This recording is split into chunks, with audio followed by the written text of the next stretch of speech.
Hello, St. Peter's. Welcome back. It's story time once again. Today I have a fun springtime story for you that I think will be pretty funny. It will have you laughing.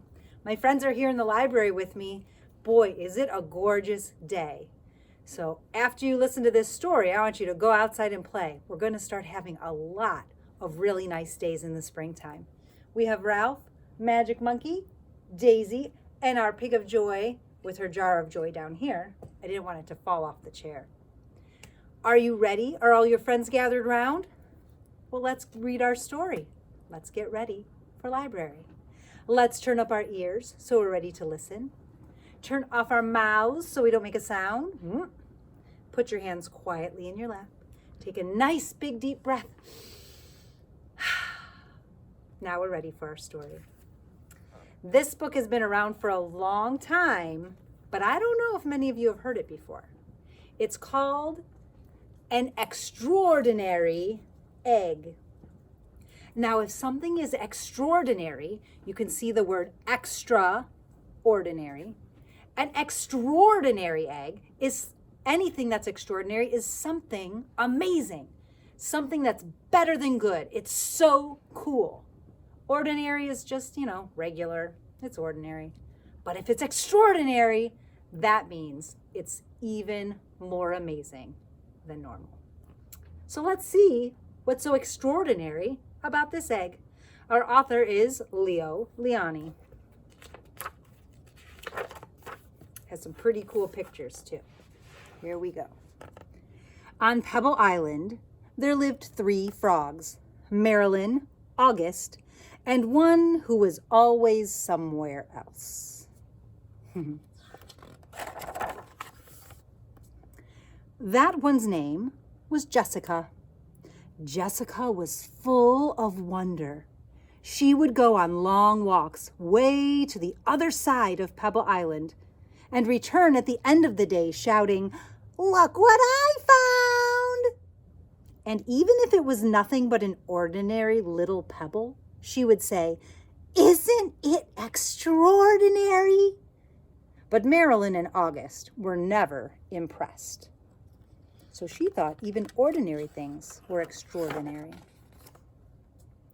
One day, in a mound of stones, she found one that stood out from all the others.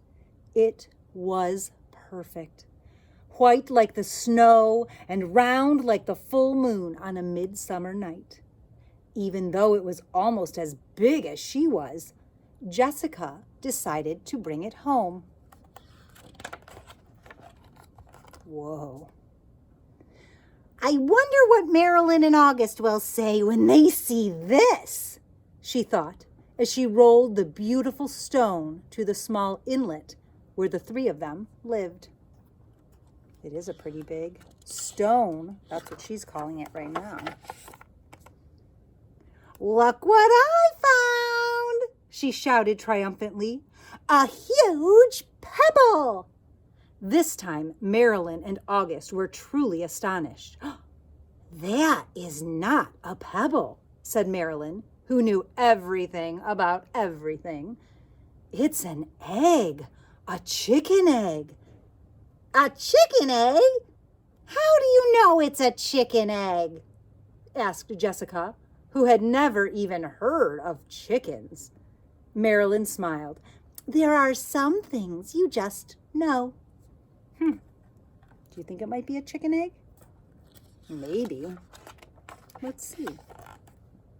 A few days later, the frogs heard a strange noise coming from the egg. They watched in amazement as the egg cracked and out crawled a long, scaly creature that walked on 4 legs. See? Exclaimed Marilyn. I was right. It is a chicken. A chicken! They all shouted. Does that look like a chicken? What do you think that is? It looks like an alligator to me, too. But they don't know. They think it's a chicken. So silly. The chicken took a deep breath, grunted, gave each of the astonished frogs a look, and said in a small, raspy voice, Where is the water? Straight ahead, the frogs cried out excitedly. The chicken threw herself into the water, and the frogs dove in after her. To their surprise, the chicken was a good swimmer, and fast, too. As she showed them new ways to float and paddle. Oh, they had a wonderful time together and played from sunup to sundown. And so it went for many days. That's their chicken, all right. Then one day, when Jessica was somewhere else, August and Marilyn saw a commotion in the water below. Someone was in trouble.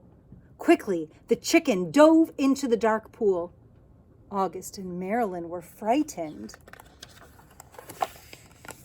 After a few long moments, the chicken reappeared, carrying Jessica. I'm all right, she called. I got tangled in the weeds, but the chicken saved me. Oh, thank goodness for that chicken. Is that a chicken? So silly. From that day on, Jessica and her rescuer were inseparable friends. Now that's a big word. Inseparable. That means nothing could come between them. They could not be torn apart. Inseparable.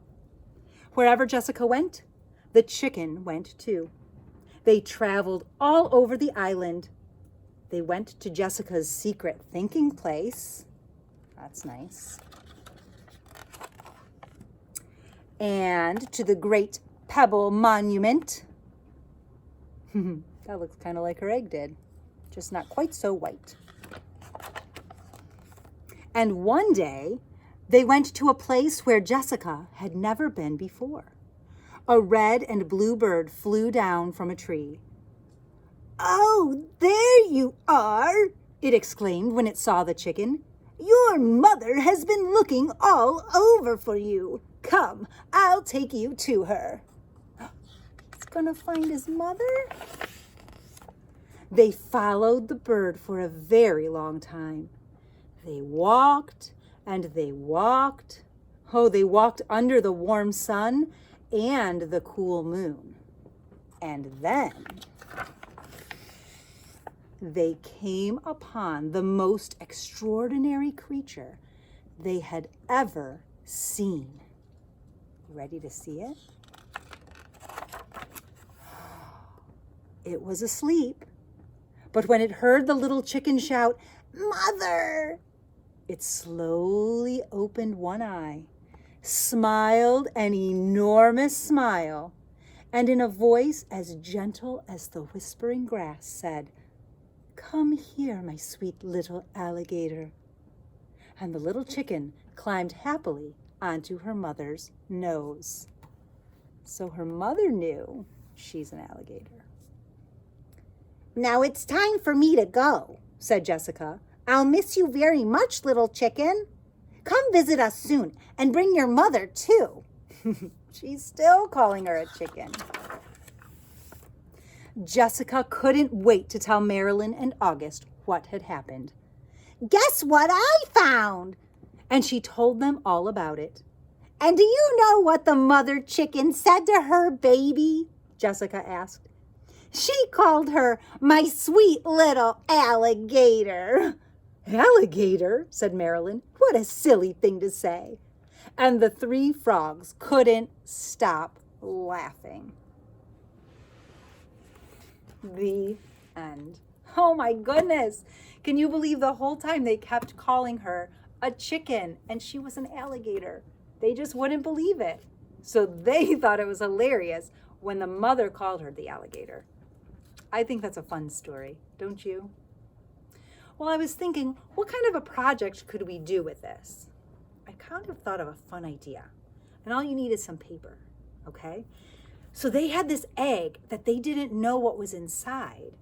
And when it hatched, they called it something completely different anyway. They thought it was a chicken the entire time. So because Easter's just around the corner, you might be having eggs on your brain. We're going to make one of our own mysterious creature eggs, but it's super simple. You can use a piece of paper. That's what I'll use today. You could use a paper plate if you have that. You could use cardboard, anything you have at home that you could turn into an egg. So first I'll show you what I made, and then I'll show you how to make it. Now, I didn't even decorate my egg. Just like in the book, they had a plain white egg. Well, instead of white paper today, I decided to use yellow paper. And all I did was draw an oval and cut it out. I'll show you how to do that. And then I folded my paper in half and I cut a little slit. You didn't even know it was there, did you? Then I made this cool little guy. You can decide what he is. So I'm going to take him from the back and put him in the slit. See him? And he'll pop out.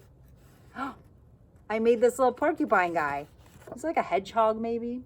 I don't even know. I just made something silly that he came out of my egg. An extraordinary egg. Now, if you wanted to get really fancy, you could decorate your extraordinary egg with polka dots, right? Or zigzags, or stripes, whatever you want to do. So let me show you how I made this. All right, I'm gonna take a piece of paper. How about this time I make an orange egg? And a marker, and my book. I'm gonna use my book so you can see it. Okay, so on this piece of paper, no matter what size it is, you're just going to draw an oval. Now you could make a circle, any sort of spherical shape. An oval usually is narrower on the top and the bottom and fatter on the sides. A circle is the same all the way around. So however it turns out, just draw a big circle or a big oval. There's your egg. That was easy, right? Then you're gonna take your scissors and you're gonna cut that oval right out of the paper. That's why you could use a paper plate. You could use the whole paper plate. You could make it more into an oval if you'd like. So here's my egg, right? Then I'm going to kind of gently, see how I'm not creasing it.